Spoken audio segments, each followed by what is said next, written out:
Welcome to the Visibility Strategies for Women Entrepreneurs podcast, where we empower female business owners to step boldly into the spotlight and claim the recognition they deserve. I'm your host, Tori Barker. I'm passionate about helping women like you transform your visibility into tangible business success. Each week on this show, we'll dive deep into game-changing strategies, share inspiring success stories from women who've mastered their visibility, and offer practical, actionable advice you can implement immediately. Whether you're just starting your entrepreneurial journey, pivoting your business model, or ready to elevate your existing presence to new heights, you'll discover effective approaches to create exciting opportunities and expand your reach. So let's harness the power of strategic visibility and grow your business together. Welcome to the show.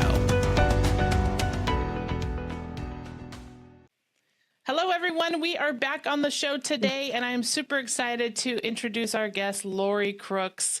Lori, how are you today? I'm doing good. How about you, Tori?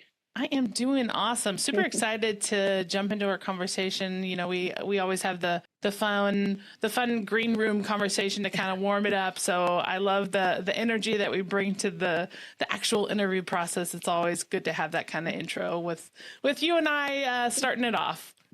Good. Yes. No, it was fun intro conversation. So I can't wait to talk more and all about all this fun stuff, cybersecurity and whatever else we cover.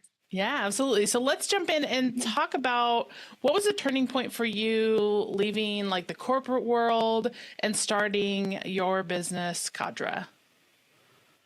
I got to a point where I was overworked. I was not meeting deadlines anymore because I just couldn't keep up with the workload that I was getting, and I could tell my body was wearing down, honestly. So it was like a bunch of those like little things all at once where I was kind of like, I can't do this anymore.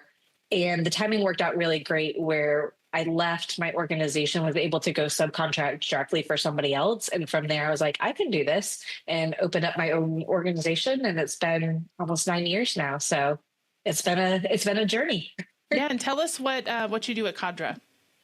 Yeah, so we do cybersecurity consulting, really around compliance assessments and compliance audits. We help our small to medium-sized customers get ready for any third-party audits they might have, or we help them with their cybersecurity compliance policies, procedures, technical writing, that sort of thing. So what type of do entrepreneurs need cybersecurity? Why is it so important? What, verticals is it most important for? Just kind of talk about how that intertwines with the entrepreneurs, listening to the show. Yeah, of course. So it all depends on the type of data that you have. There are different verticals. For example, like if you're dealing with healthcare data, PHI, you're going to have to deal with like the HIPAA compliance. If you're dealing with credit card data, depending on how much credit card data you have going through your system, you have to deal with PCI. Or if you're working with governments and you have governmental contracts and the government's sending you data, they're going to require you to follow some certain standards as well. So it's really about kind of just taking a step back and seeing what data you're getting from your customers or sharing with your customers and determining if you have to be compliant with any of those standards.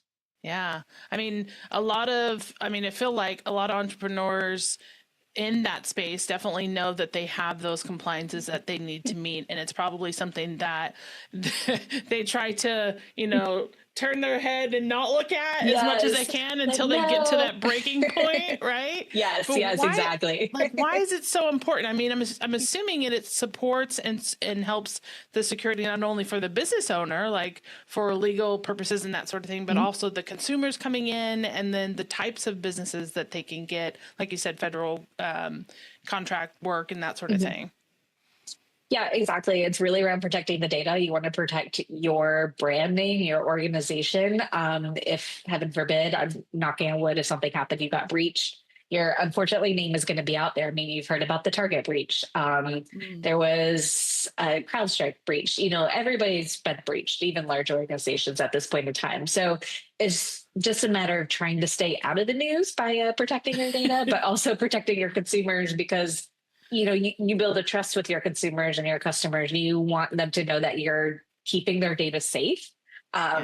Because if you're not, then they might go find somebody else, unfortunately. Yeah. And then there's always like legal fines and stuff too. Yeah. Yeah. Yeah. You want to be that trusted source, right? If you Yes. are building your brand and people know you for, being trusted, you definitely have to hold up your end of the bargain on those types of things as well. Definitely. And some things are contractual too. So you have to kind of pay attention to your contracts and make sure, if they say you have to be compliant with certain things or have certain security practices in place, that you are doing that. Because if not, you can be in breach of contract too, which again is going to cost you.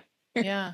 How do you help business owners like understand cybersecurity, maybe like in layman's terms or like human speak or whatever you might be like? Because it's probably not something as a business owner that you are like robustly understanding the language and that sort of thing. How do you help them like normalize, understand, and really put that in place so that they can build upon that for their business security? Yeah, that's a great question. Especially small businesses, they don't really know what security is or compliance. They might, but typically they struggle with kind of understanding, what am I supposed to do with all this? What does a security policy actually consist of?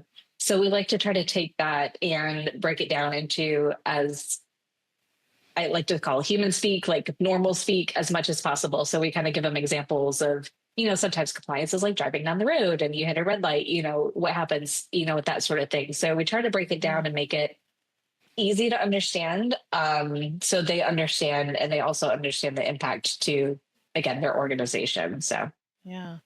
And what was one of the biggest surprises that you had, or maybe like obstacles that you had to overcome when starting your own business? So you went from like a corporate situation to contract work, and then now as a business owner for your own business. What was some of those obstacles that you may have encountered in your own business growth? I would definitely say putting myself out there, and getting new business. I'm very much an introvert, so the thought of like networking or like doing sales calls like scares me to death, but I know I have to do it. So that's been an obstacle I've been working on the last couple of years, and changing my mindset around sales and marketing and all that, and kind of teaching myself that I'm not actually selling, I'm actually out there trying to help people. And to me, that makes it a lot more manageable, because that's really what I want to do. I want to help people understand this, that they might not, and kind of fill that gap within their organization if they don't have that experience. Yeah. I mean, that's a perfect example of visibility, right? So there are challenges that many entrepreneurs have when it comes to visibility, either the internal visibility struggle that they have, like confidence, the clarity of who and what they do, who they work with, what they do, but also just building their own visibility, confidence to put themselves out there and understand that they can be the forefront of their business, and that it will only just propel their growth when they do put themselves out there.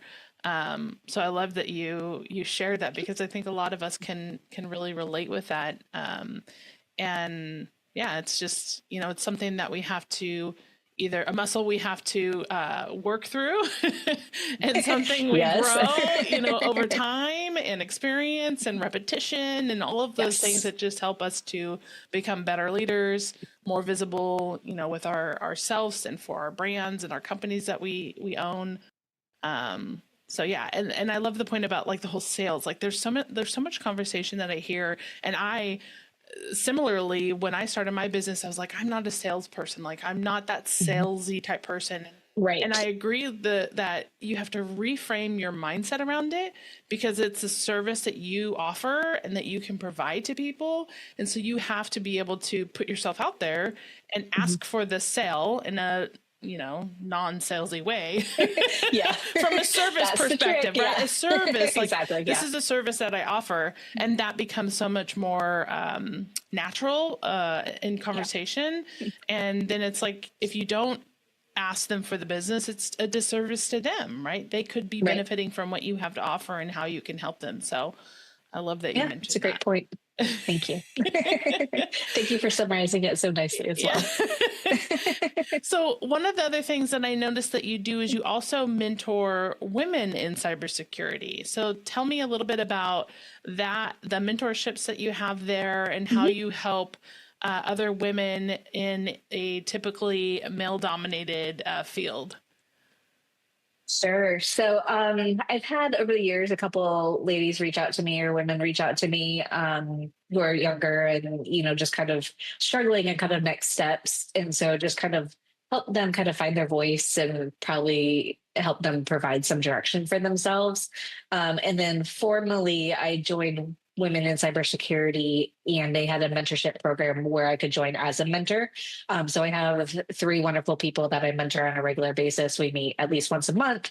And there's usually through Women in Cybersecurity, there is an agenda. So like this month, we're talking about leadership and how women could be better leaders, especially in a IT male dominated world of how do we kind of find that balance of still being our female selves, but not being, I mean, we all know kind of the context of like if a woman might stand up on her own, people might call her bad words, but if a man does it, it's, oh, he's a strong, person. So yeah, we just kind of talk through different things of how we could conquer that and work through that. And it's been great. I learned just as much as I hope that they do.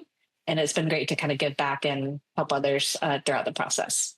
Yeah. I mean, I feel like I hear this more and more now that there are these groups for women in industries that are typically known for being male dominant, like construction, right? There's a big push for women in construction and IT and tech. Like there's all these different organizations that are coming together to really enhance women leadership and community around those specific industries. And so I love it. And just like, there's so much benefit to not only women coming together and supporting each other, but for recognizing women and the advancements that they can make in certain industries that they may not have been prominent in. And I always love to think about like the new ideas that come from women, or the new ways to implement things in these industries that may not have been considered before, and how that's going to change and evolve over time. Because as women, we approach things differently. It's just how we are, who we are, how we work. And so it's so cool, when you think about like, if we become stronger together and standing alone individually stronger, what changes that's going to make for the certain industries that we're now becoming more prominent in as we grow and how things evolve over time. Definitely. It's so exciting to see. I started out in this industry about 20 years ago, and just being able to see now how many women feel comfortable enough to kind of take those leadership roles and management roles and be a part of it is very exciting. We still have a long way to go in cybersecurity, but it's exciting to see in the meantime and watching it grow. Yeah. And for you, as you're kind of growing in your confidence and you're standing secure in who you are in this industry, what are some of the ways that you find yourself showing up for building your thought leadership? Like, do you do speaking opportunities? I know you do the mentorship, but are there any other ways that you help to make yourself visible in this industry? A lot of it right now is online. So I do a lot of LinkedIn posts and stuff. I do try to attend some conferences. I have spoken once or twice before. I'll be honest, it's not my forte, but it is something that I am actually actively working on. I'm joining Toastmasters tomorrow night. So it's something that, I know I have to do in order to kind of move my business forward. Is I have to put myself out there because I'm going to be the one that's going to make the change. So yeah, it's going to be exciting, hopefully, year as I grow myself and push myself out there even more. So I love that. Well, I'm excited that I get to follow along and be a part of this journey. Thank to you. Give you a platform to, speak and, build that confidence and share your expertise. That's what it's all about. And that's why I love podcasting, because not only do you get to meet new people, you get to help elevate others, bring their brands and voices and all these things to light to different audiences. And so it's such a great opportunity and opportunity to meet you as well. It is. Yes. No, that was awesome. Thank you. So let's kind of talk, let's wrap it up a little bit with a few questions. So sure. Are there any like myths about cybersecurity that you think people should know, or that you're like, I always hear this and it's like, oh, that's so not true? Yeah. Probably the biggest is I'm a small business. I don't need cybersecurity. Like no one's going to hack us. Unfortunately, that's not true. Usually small businesses are targeted because they don't have the security. Ransomware, I don't know if you've heard of that, was like a big thing a couple of years ago where they shut down like tons of small businesses, and small businesses had to pay out of their pocket to get out of it, because they didn't Yeah. have the proper security in place. So yes, small businesses definitely need cybersecurity. Just because you're small doesn't mean people aren't going to find you out there. Yeah.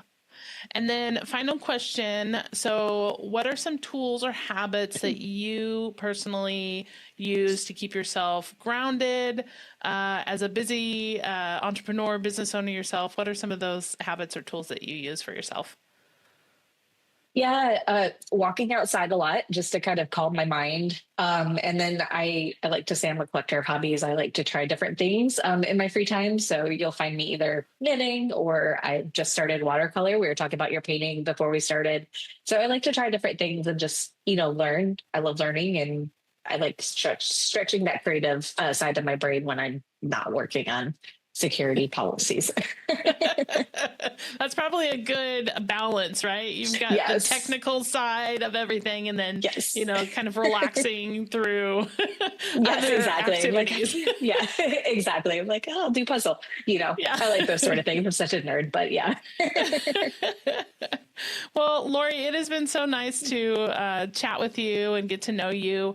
How can people get in touch with you to learn about, their cybersecurity needs, or if they have a need for it? What's the best way for them to reach out and learn more about what you do?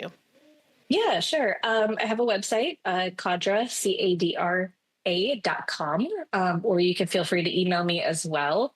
Lori, Lori, Crooks, Crooks at Cadra.com. And I'm also on LinkedIn. Awesome. Well, like I said, thank you again so much for being a guest today. It's been a pleasure to share your story, a little bit about what cybersecurity is, how people can learn about you, and just being able to meet you and help you along your visibility journey. Yeah, thanks so much, Tori. This was a great conversation, and I hope, I help somebody in your audience as well, but love talking to you further.